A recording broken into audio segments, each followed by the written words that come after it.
salve, seja bem-vindo aqui ao Ponto Final. Nós estamos aqui no Planalto Central do país, dos estúdios da Jovem Pan, em Brasília. E o Ponto Final fala de política. Você sabe que política define a sua vida, a casa que você mora, a escola do seu filho, e é por isso que trazemos aqui agentes da política para te mostrar as entranhas, como funcionam os bastidores. O deputado Ricardo Aires é do Tocantins.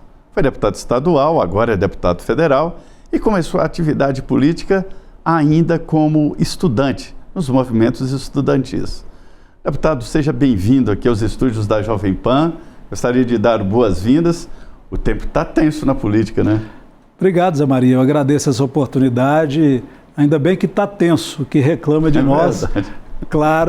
Claramente uma posição mais comedida, de sempre buscar o equilíbrio das nossas ações, para a gente entregar para a população aquilo que realmente interessa.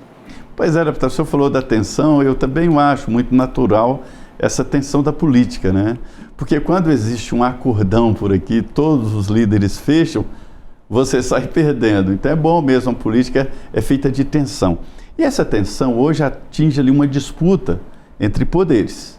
O advogado sabe que é assim mesmo, né? Os poderes têm que se acotovelar, mas só que agora está muito explícito isso, né?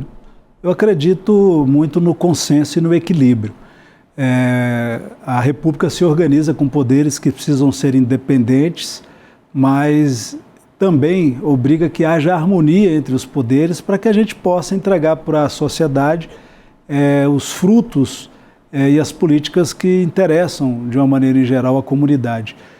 Nós vivemos um ambiente de muita tensão e parte disso, claro, pelo controle que existe da população que agora, através das redes sociais, tem a oportunidade de conhecer, de participar e de dar as suas sugestões. É preciso ter equilíbrio, a gente precisa se organizar para que a gente possa fazer as entregas que a nossa população espera.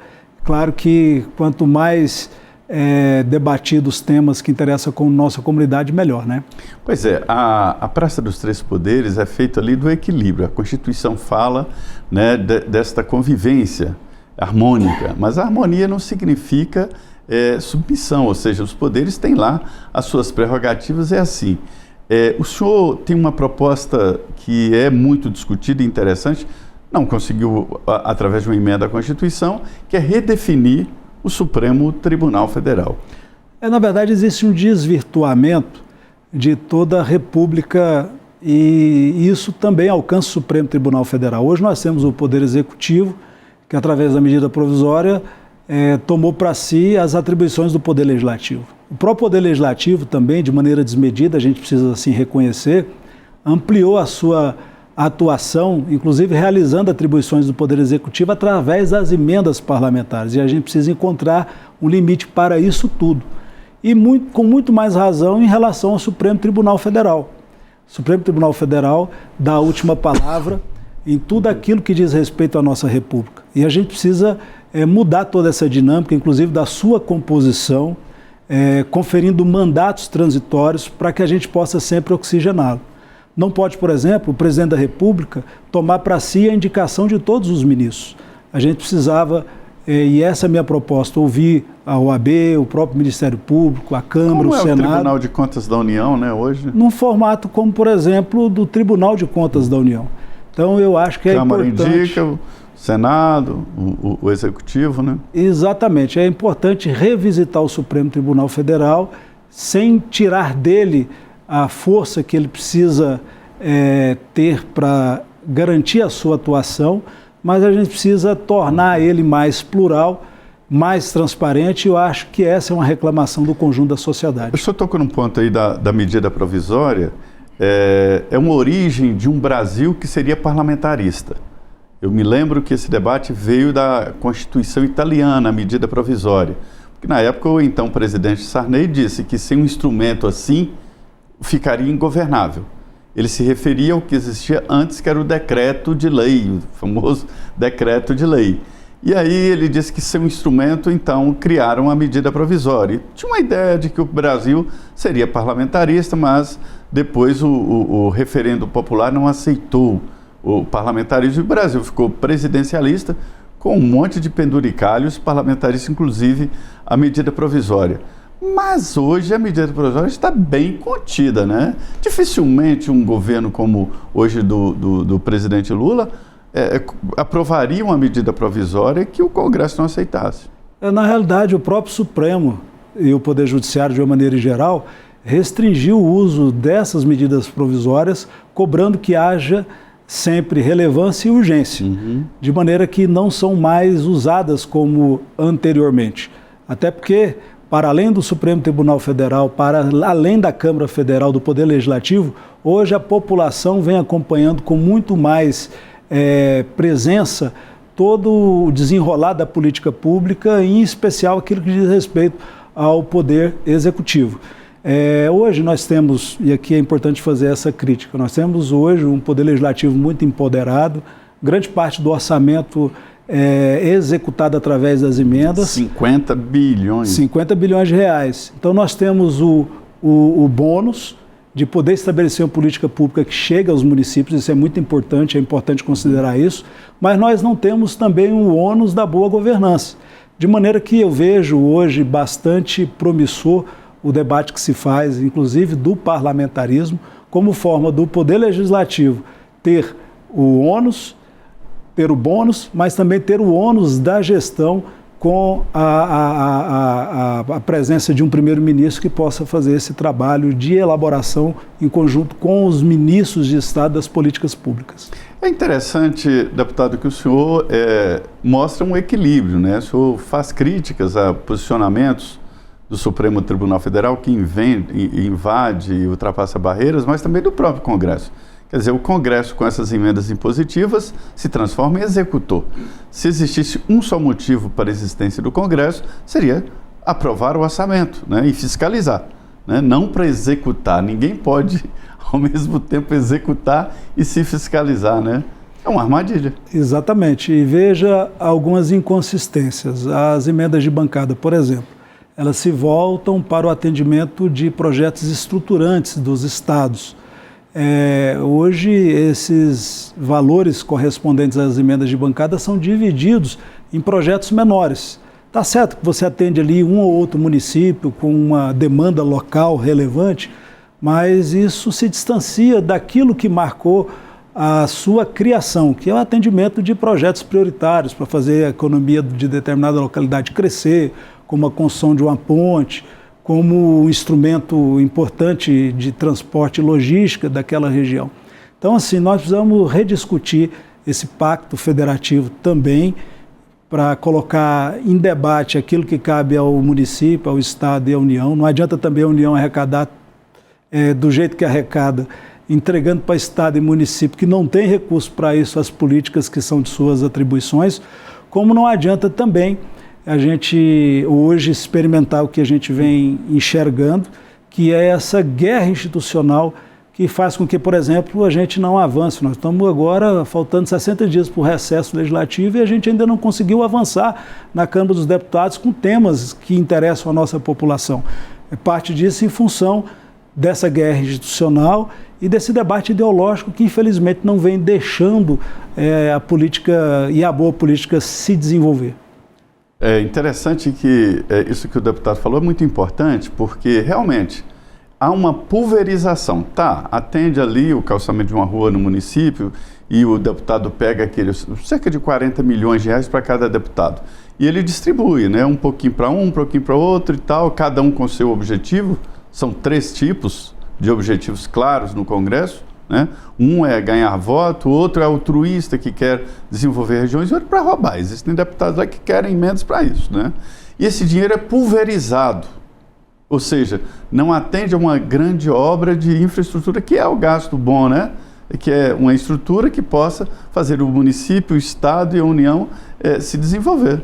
Eu, inclusive, quando fomos discutir a LDO, sugeri que a gente pudesse colocar uma trava de pelo menos 30% desses recursos para projetos estratégicos que pudessem ser orientados pelo próprio Poder Executivo. Nós temos lá no estado de Tocantins, por exemplo, a BR-010, a BR-235, rodovias importantíssimas. Que um deputado não consegue. E um deputado sozinho não consegue, dado a necessidade de um volume maior de recursos. De maneira que se a gente colocasse uma trava... Que é uma obra estruturante, que visa futuro. É uma obra de futuro, que vai a longo prazo garantir o desenvolvimento de toda uma região e fazendo, inclusive, com que haja um aumento da arrecadação de recursos do próprio Estado, através da atividade econômica que vai gerar a partir da sua construção. E a minha ideia era criar ali na LDO uma trava de 30%, para conter essa distribuição aleatória de recursos para que a gente pudesse alcançar esses projetos estruturantes. Então, assim, o Congresso hoje vem debatendo temas importantes, a gente tem uma agenda na pauta absolutamente relevante, a PEC da Segurança Pública está aí com as inovações que são propostas, eu acho bastante importante essas inovações, porque traz a União para o papel de coordenar as forças de segurança pública. Nós temos a mudança da faixa de isenção do imposto de renda, né? Nós vamos colocar ali 140 mil brasileiros de alta renda para bancar a isenção que vai alcançar 10 milhões de brasileiros. Nós temos debates importantes que precisam acontecer, mas infelizmente hoje essa controvérsia ideológica que é própria da política tem contaminado e não tem deixado a gente avançar nesse sentido. Deputado, vamos voltar aqui ao seu projeto de reestruturação do Supremo. Hoje o presidente da República indica o ministro do Supremo Tribunal Federal, né? Quando um vaga por aposentadoria ou morte, o presidente da República indica, mas o Senado aprova ou não, faz um debate ali interno e tal, e uma sabatina e aprova ou não. Eu acho que o erro fica no Senado, que não faz a sabatina direito, que não exige e depois reclama do ministro do Supremo Tribunal Federal. Mas eu acho positivo ser assim, porque o presidente da República chega com o poder do voto e indica e o Senado aprova. Eu acho melhor do que, por exemplo, estabelecer como alguns projetos de ir para o Supremo através de uma decisão de juízes, de um grupo. Isso vira uma politicagem corporativa muito pior. O perigo da eleição, e eu estudei muito isso, diz respeito ao corporativismo institucional. Isso. Diz eleição entre juízes. Entre juízes ou mesmo popular, porque tem alguns países que elegem os seus magistrados. Sim. Então, quando o magistrado assume o papel de político, de cabalar apoios para chegar... Os Estados Unidos, por exemplo, elege o juiz do município. Exatamente. Quando o magistrado passa a ter uma atuação política com a intenção de se manter, de se estabelecer, ele vai fazer compromissos com determinadas pautas meramente por um apelo popular que às vezes é contingencial e que às vezes não é relevante para o conjunto e para o desenvolvimento que a gente espera da sociedade. Então a gente precisa olhar com maior comedimento. Eu acho que deva existir um mandato, não pode a pessoa ser nomeada e sair ali com 75 anos da aposentadoria compulsória. Tem que haver um controle mínimo da sociedade, e esse controle mínimo, no meu entendimento, seria seria numa reeleição, uma nova sabatina no Supremo, no Senado Federal. Seria um mandato, então? Seria um mandato de 8 anos, podendo uma recondução. 16 anos. 16 anos, que eu acho que é um quantitativo bastante considerável, e defendo uma alteração da indicação para que ela possa ser compartilhada por outros poderes. Não pode ser apenas o presidente que vai ali colocar os seus em detrimento do conjunto da sociedade que se faz representar na Câmara, no Senado e que precisava ser ouvido. O Supremo hoje é chamado para um debate político, né? Hoje o Supremo está na pauta da política nacional, primeiro pela evidência que ele teve no processo eleitoral, e foi importante que ele assim tivesse, mas muito mais do que isso, porque passou a ter um posicionamento e um comportamento proativo e ligado à política que eu acho que não tem muito a ver com as suas atribuições. Eu costumo dizer que antigamente aqui em Brasília se dizia que tudo acaba em pizza, mas agora tudo acaba no Supremo Tribunal Federal. Qualquer demanda. E é por isso, Zé Maria, que, por exemplo, nessa história da anistia, eu acho que as penas que foram aplicadas aos participantes do ato de 8 de janeiro foram bastante desproporcionais. E tramita lá na Câmara um PL que traz esse tema, né, para o debate nacional. Agora, se deu urgência a esse projeto de lei, o que impede que as comissões possam aprofundar para aperfeiçoar essa proposta. Porque tá bem, eu concordo com a desproporcionalidade e essas penas precisam ser revistas, né? Não tem sentido pessoas serem condenadas por 14 ou 17 anos, mas nós não podemos também tornar igual as condutas que foram praticadas. Nós temos gente ali que foi ali num rolê, vamos usar essa expressão, mas nós temos gente que armou uma bomba no aeroporto de Brasília. E a gente não pode colocar isso tudo no mesmo patamar. Daí que o receio que eu tenho, e eu apresentei uma proposta de realização de um plebiscito, se dá exatamente em relação a isso. Se dando urgência à tramitação do projeto de lei da anistia, vai se impedir que faça o aperfeiçoamento dele. O que vai acontecer? O Supremo Tribunal Federal certamente vai declará-lo inconstitucional. Agora, se a gente realiza um plebiscito sobre esse tema concomitante às eleições... Fica muito mais forte. Muito mais forte. E para além dessa guerra institucional entre os poderes, está a população que deveria decidir de uma maneira terminativa sobre esse assunto. É virar a página sem a gente rasgar. E esse é o pensamento que eu tenho com essa proposta que está tramitando. O senhor falou da explosão do caminhão, eu vi na CPI, foram 2 CPIs e a daqui do Distrito Federal, era um bitrem carregado de combustível de aviação. Se ele explodisse, o combustível iria todo para o aeroporto e seria uma grande tragédia, né? Então, realmente existiram fatos ali muito graves. Mas a contenda do Congresso com o Supremo, antes era sobre a liberação de drogas, sobre o aborto legal, chamado aborto legal, sobre demarcação de terras indígenas, aquele marco temporal, e tudo isso agora foi esquecido e o papo é a anistia, né? O papo é a anistia e, de verdade, existe... Ganhou força o debate. Ganhou força o debate, é um tema atual, é um tema controvertido.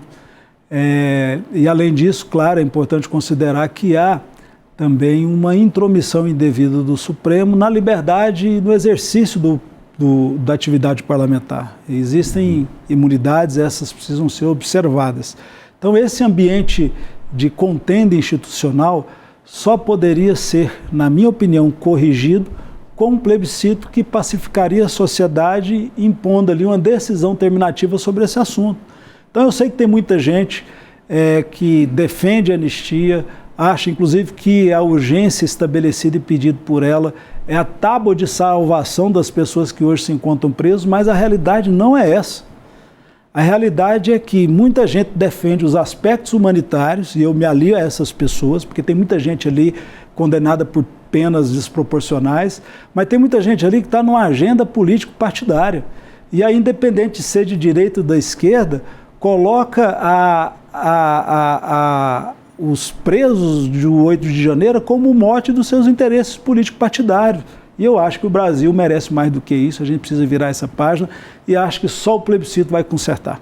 É muito complexo esse debate mesmo, porque existem pessoas ali que não estavam exatamente propondo um golpe com estrutura armada, né?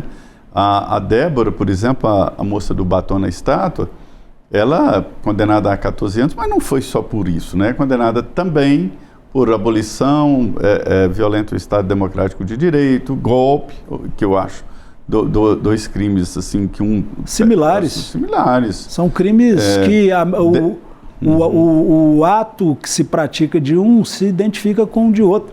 Destruição, né, de patrimônio público e outro crime, outra condenação de destruição de patrimônio tombado. Exatamente. Nesse caso, a questão específica do tombamento pode até justificar 2 tipos penais. Agora, a abolição do Estado e golpe de Estado, no meu entendimento, não.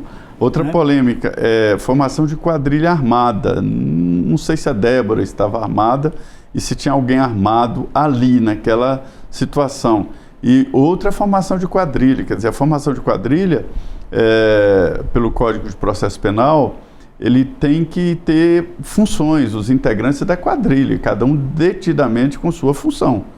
E não vejo também que ela tinha orientação, um objetivo. Agora, Zé Maria, eu entendo que há desproporcionalidade nas penas, existe uma discussão jurídica com relação a esses tipos penais que são semelhantes, mas é importante reconhecer que nós não podemos colocar no mesmo patamar quem participou dos atos do dia 8 com quem eventualmente tenha organizado, tenha, por exemplo, tentado explodir o aeroporto de Brasília. A gente precisa dividir o joio do trigo. E, infelizmente, hoje, na Câmara, se coloca um debate apenas pelo viés humanitário, que eu me socorro dele. Aliás, eu me penitencio para as pessoas que lá estão, né? Quando, na verdade, o que movimenta tanto a direita quanto na esquerda, são as eleições de 2026. E, infelizmente, a urgência que eventualmente seja apreciada não vai contribuir com a pacificação do Brasil e muito menos com a diminuição das penas ou a soltura daqueles que estão presos. Resumindo, o seu posicionamento é da média do Congresso Nacional, né? De evitar o libero geral, impunidade, mas também ter mais justiça, né? Uma proporcionalidade na aplicação da dosimetria das penas. Exatamente, eu acho que é importante rever essa dosimetria. Acho que isso é média de pensamento. É isso que hoje prevalece na Câmara. E a sua proposta é que o projeto, né, tenha o plebiscito. E a minha sugestão, que eu ofereci como saída institucional, seria a realização de um plebiscito para que a gente não prejudique com essa anistia proposta e debatida na Câmara as pessoas que hoje estão presas e que, caso seja aprovada a anistia unilateralmente pela Câmara, ela poderá ser declarada inconstitucional pelo Supremo, e o Supremo já sinalizou isso, de maneira que só uma decisão popular poderia pôr fim a essa guerra institucional que envolve o Poder Executivo, o Poder Legislativo e o Supremo Tribunal Federal. O deputado, o senhor está com um tema muito importante. O deputado é relator de uma regulamentação da formação de novos municípios. Desmembramento, possível união de municípios. E este é um assunto muito complexo. Existem hoje vários municípios que são fortes e que têm distritos, né, que são mais fortes até do que a sede e não pode estar congelado, né? E outros que foram desmembrados e que não dão conta de existir, dependem do fundo e passam dificuldade.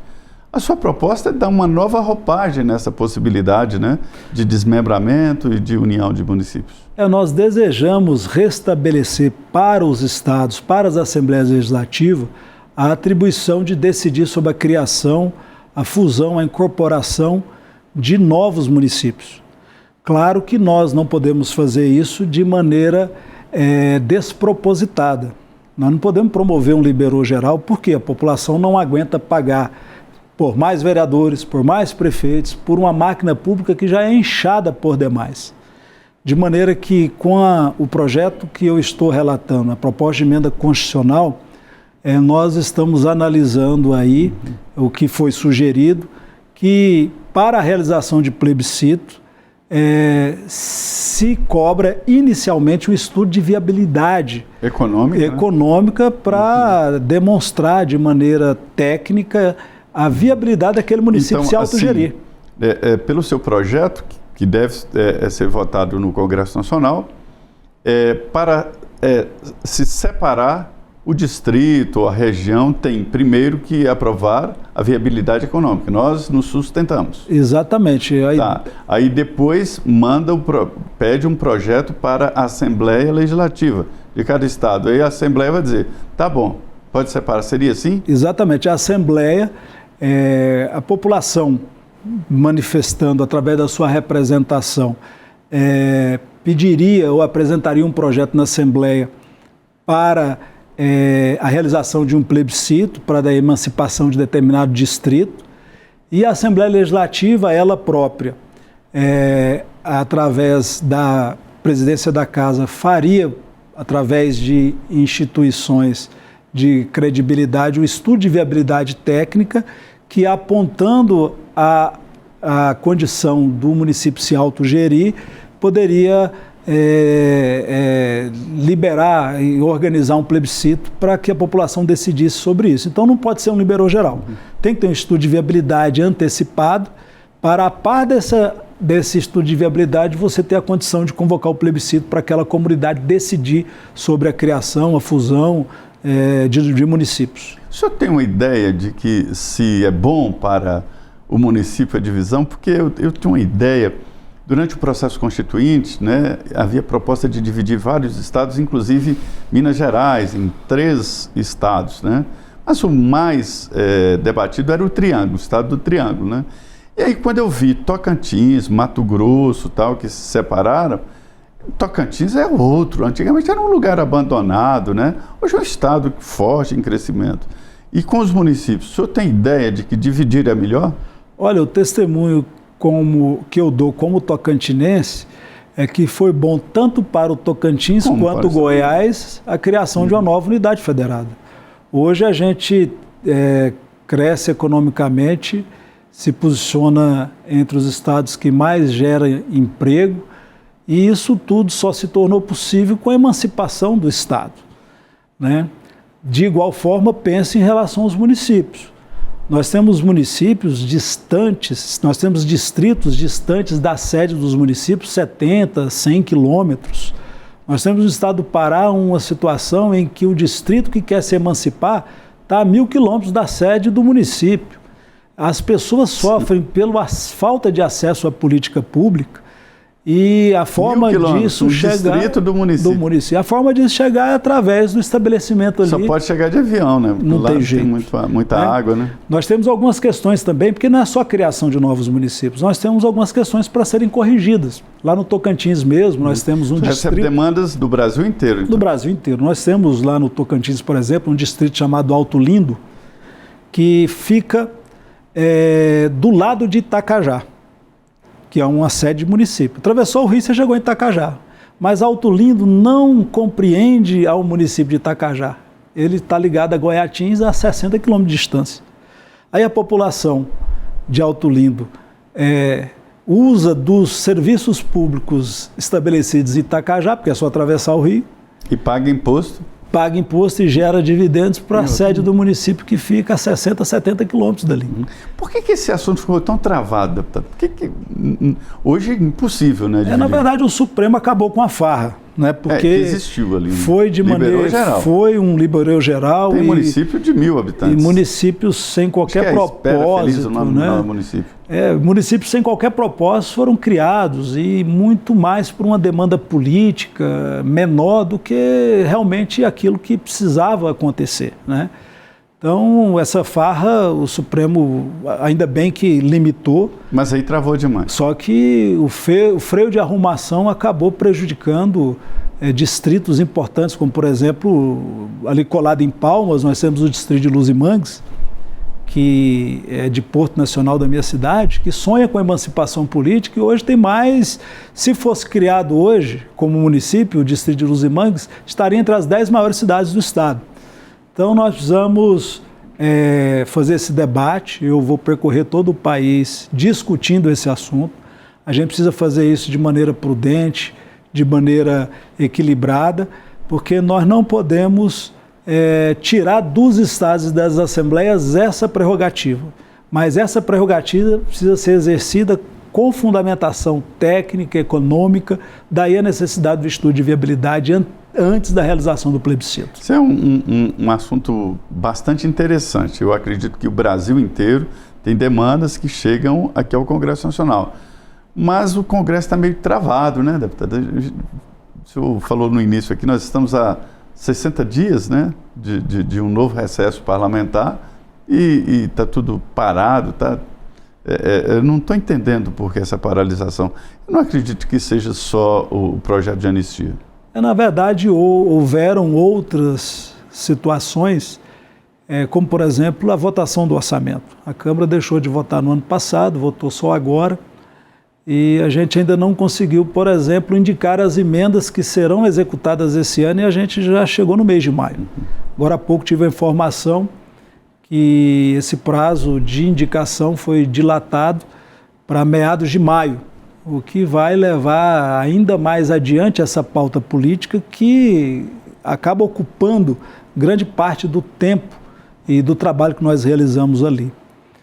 O presidente Hugo tem trabalhado com muito esforço para romper essas dificuldades. Não é fácil também você conviver num ambiente diverso e múltiplo, e essa é a essência do parlamento, ainda bem que é assim, mas a gente acredita na competência e no talento do Hugo, que é um jovem promissor na política que vai construir, com o presidente Davi do Senado, uma agenda que seja relevante para o Brasil. Nós estamos vivendo uma dificuldade econômica extrema e a gente precisa corrigir isso legislando e fazendo a boa política, acredito muito nisso. Muito bem, nós falamos aqui exatamente da política, né, do que vai interferir na sua vida. É isso aí, muito obrigado, deputado, muito obrigado a você e nós continuamos aqui no Distrito Federal acompanhando todo o processo político e voltamos para falar aqui no Ponto Final.